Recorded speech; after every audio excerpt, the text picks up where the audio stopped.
फुलारकर यांचं स्वागत सुवर्णिक सहकारी बँकेचे संचालक माननीय श्री विलासरावजी भुजबळ हे करतील.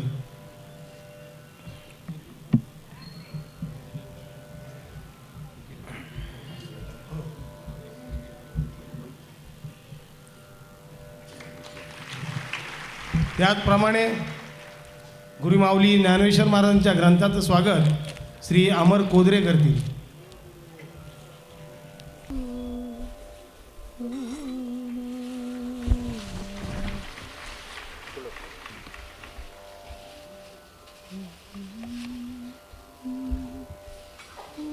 वरदे हरिविठ्ठल श्री ज्ञानदेव तुकाराम ज्ञानेश्वर महाराज की जय.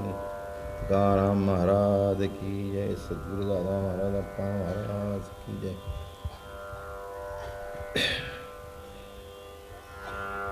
कृष्णमूर्ती होय गे कळो आली सोय गे.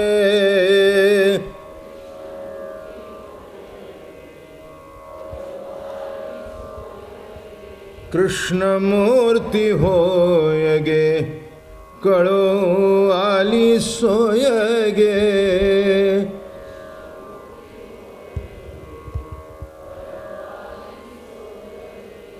प्राणाचाही प्राण पाहता सुख सांगो काय गे.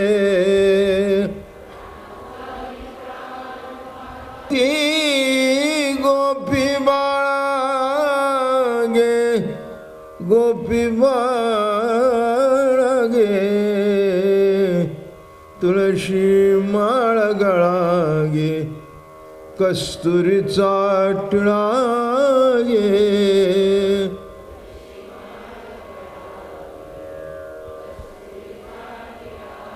पितांबराची कास गे कसिली सावकाश गे.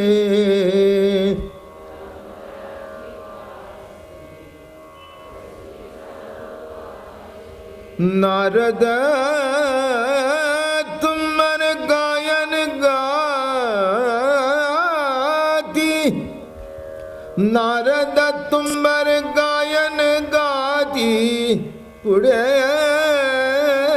निज दास गे. तुळशी माळ गळा गे कस्तुरीचा टिळा गे.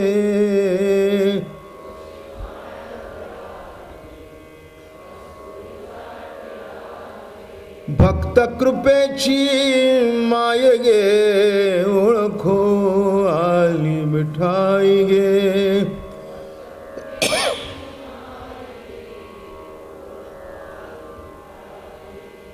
भक्त कृपेची माय गे ओळखो आली मिठाई गे.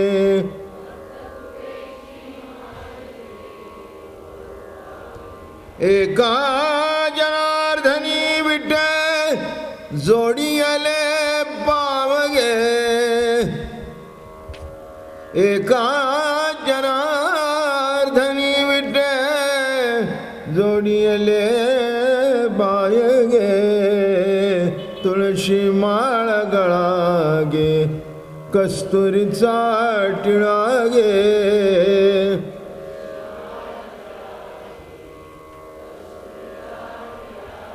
अर्धांगी रुक्मिणी विंजणे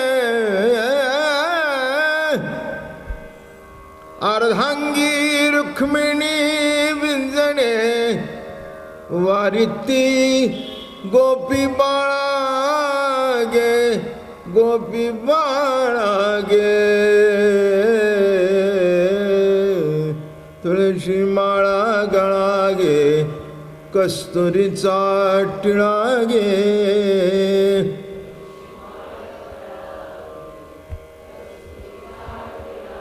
पुंडलिकावरदे हरिविठ्ठल ज्ञानदेव तुकाराम ज्ञानेश्वर महाराज तुकाराम महाराज सद्गुरु दादा महाराज अप्पा महाराज.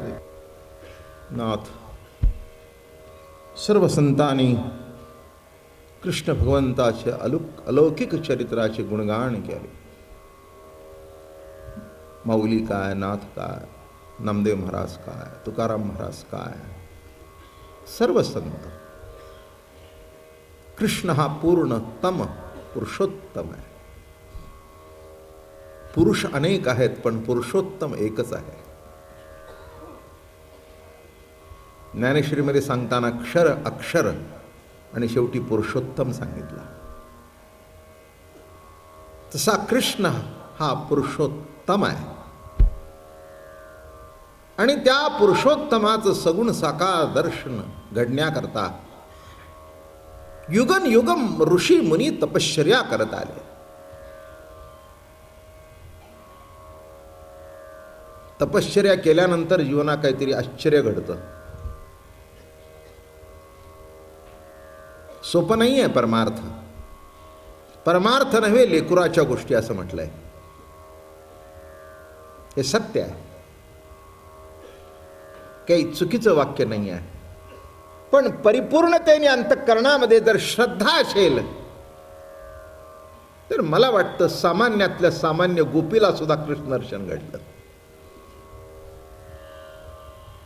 पण श्रद्धा तितकी निर्मळ, यमुनेच्या पाण्यासारखी निर्मळ, गंगेच्या पाण्यासारखी पवित्र श्रेष्ठतम असावी लागते. आणि ती श्रद्धा जेव्हा प्रवाहित होते तेव्हा त्या श्रद्धेच्या काठावरच एक दिवस सगुण कृष्ण परमात्म्याचं दर्शन होतं. दर्शन कुणाला होतं? ज्यांचे हांडे रिकामे झालेले आहेत आणि भरून आणण्याकरता यमुनेच्या काठी जातात त्यांना.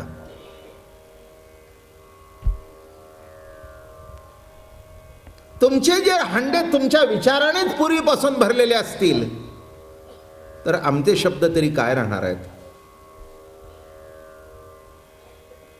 नाही का? म्हणून श्रवणाला येणाऱ्या माणसांनी आपली जरा भांडी रिकामी करून यावीत.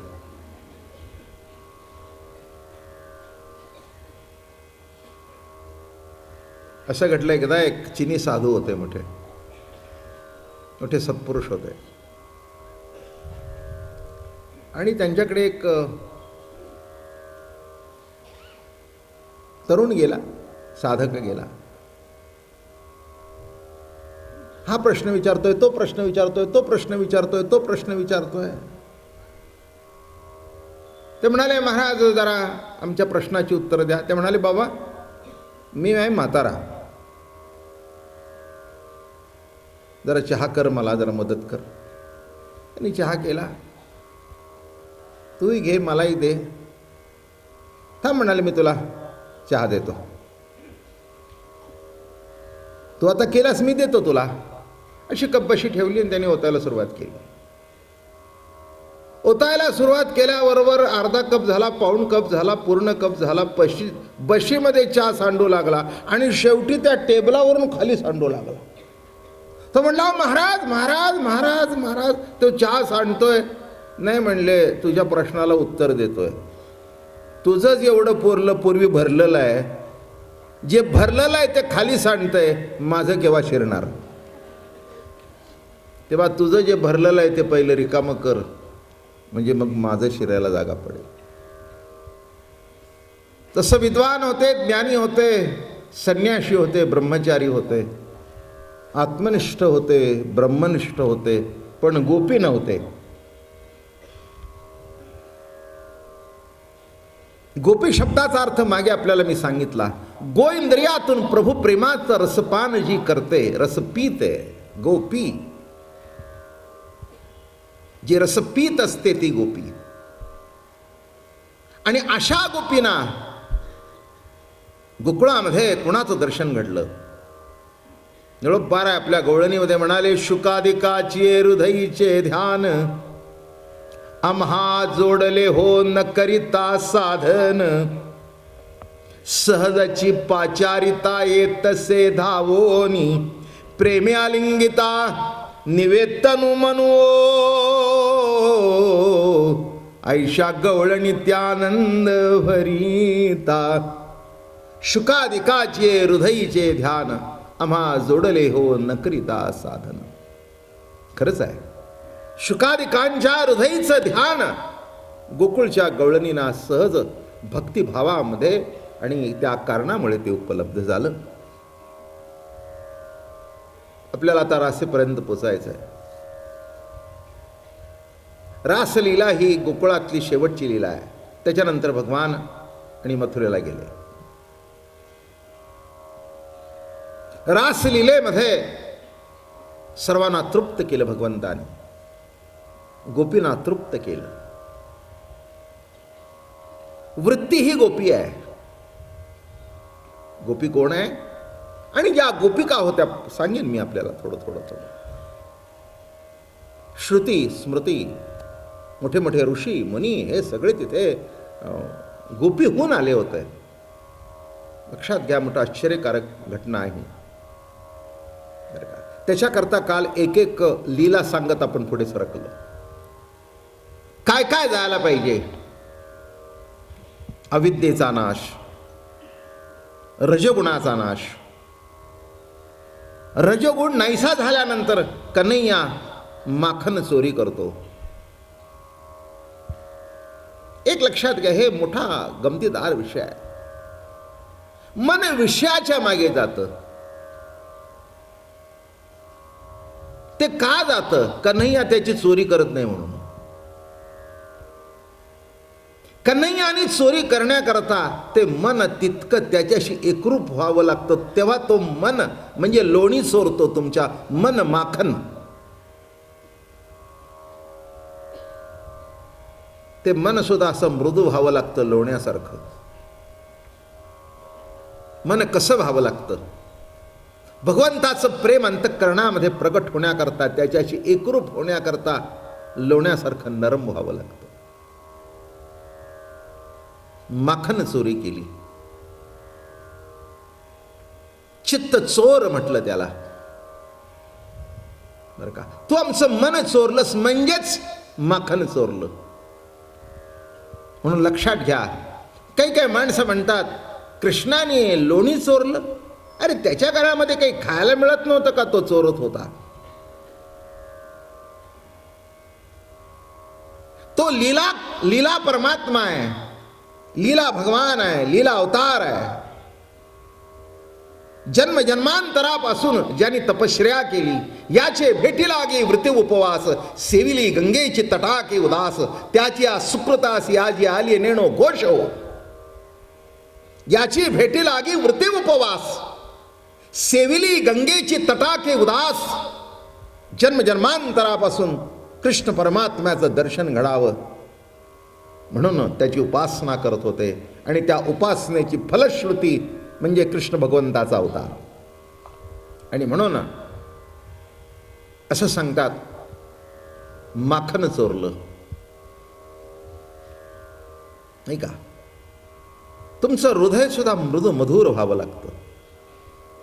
देवाची पावलं उठण्याकरता, हे बघा, मार्बल जरी असला तरी पावलं उमटत नाहीत. जिथे मृदू मधुर हृदय असतं तिथे पावलं उमटतात. तुम्ही म्हणाल हा मार्बल आम्ही 200 रुपये स्क्वेअर फूटचा आहे. नाही नाही नाही उमटत, नाही उमटत, नाही उमटत. काय तसं तुम्ही म्हणाल मी इतका शिकलेलो आहे, तुम्ही म्हणाल 4 वेद शास्त्र मार्बल आहे, 18 पुराण ग्रनाईट आहे उत्तम, नाही पावलं उमटत. कारण कठीण आहे. हृदय कसं लागतं? मृदू मधुर. काय अंतःकरण कसं लागतं? मुलायम लागतं, मृदू मधुर लागतं. तसं कृष्ण भक्ती करून, उपासना करून गोपिकांचं अंतःकरण असं मृदू मधुर झालं होतं. आणि म्हणून त्याची चोरी केली. काय असतं हे मृदू मवाळ, हे जे मन आहे की नाही, त्याची चोरी करण्याकरता ते मडक्यात अडकलेलं आहे. पण एक गंमत अशी आहे, हे मन कशात अडकलेलं आहे माहिती आहे का तुम्हाला? आसक्तीच्या मडक्यात अडकलेलं आहे. कशाचं मडकं सांगतोय नीट लक्षात घ्या. आसक्तीचं मडकं. त्या आसक्तीच्या मडक्यात मन अडकल्या कारणाने ते लवकर पोचता येत नव्हतं. म्हणून देव म्हणले हात घालायचा नाही, याला काठी मारून फोडून टाका. आसक्तीचं मडकं फुटलं पाहिजे.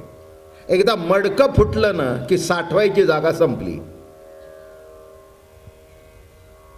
बरं का. आसक्ती संपली की अनासक्ती आली. आणि अजून सांगतो, आसक्ती संपली की विषयांची सक्ती संपली.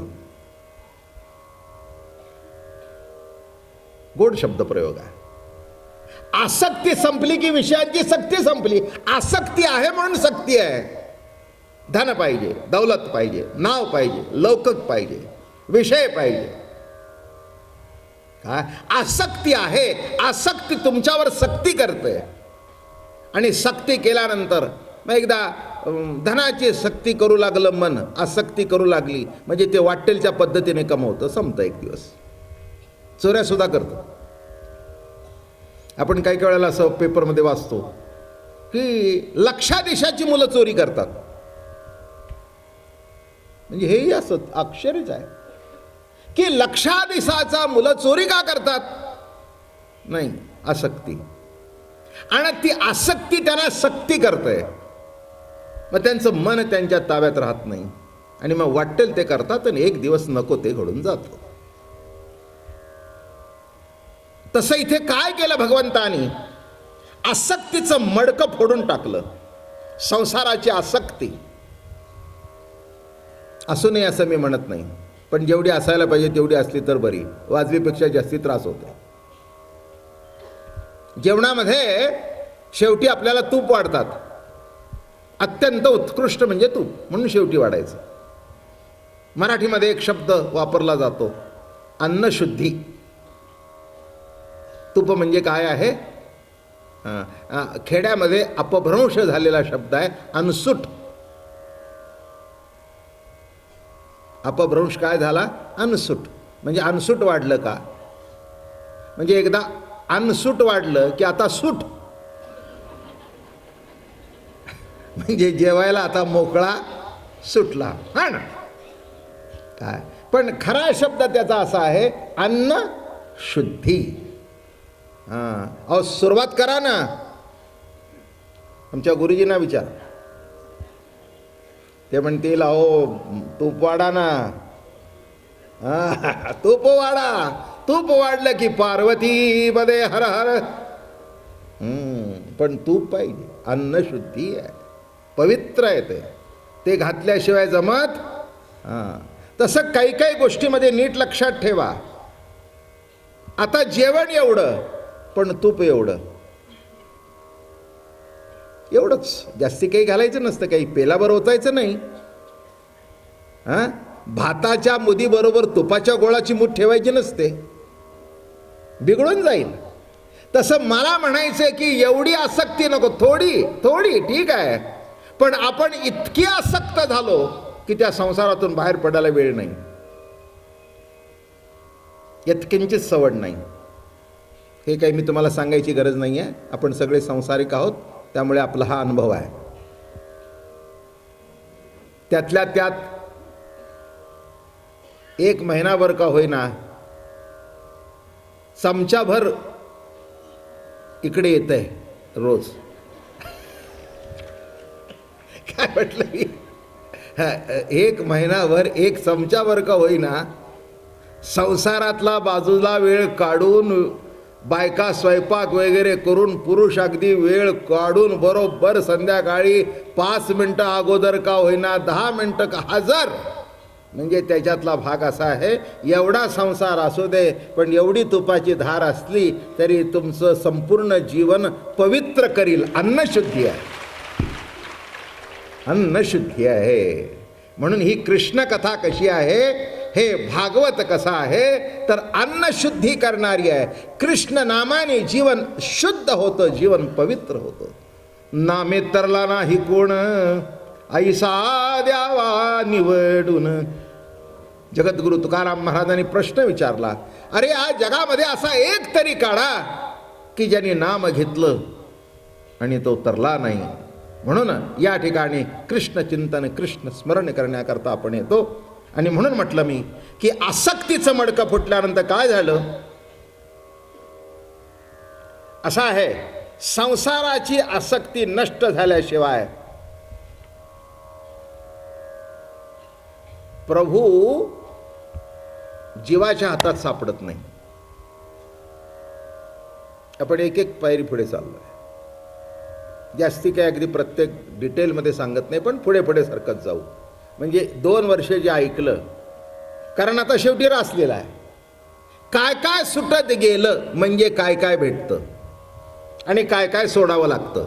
अजून एक शब्द नीट वापरतो, सोडावं लागू नाही तर सुटावं. ज्याने सोडलंय तो केव्हा धरेल सांगता येत नाही, आणि ज्याचं सुटलंय त्याला धरण्याचा प्रश्न येत नाही. बरं का, ज्याची दारू सुटली ना तो पुन्हा पित नाही, पण बळजबरीने जर सोडली असेल ना तर हळूच. माझं बोलणं कळलं का? तसं आपोआप सुटावं लागतं. काही काही माणसं वैतागातून संसारातून बाहेर पडतात. एक सांगू का, बळजबरीने घडतो तो वैताग. काही काही माणसं बायकोचं जमत नाही, मग म्हणून तुम्ही बायको सोडली. जमतच नाही सोडली का?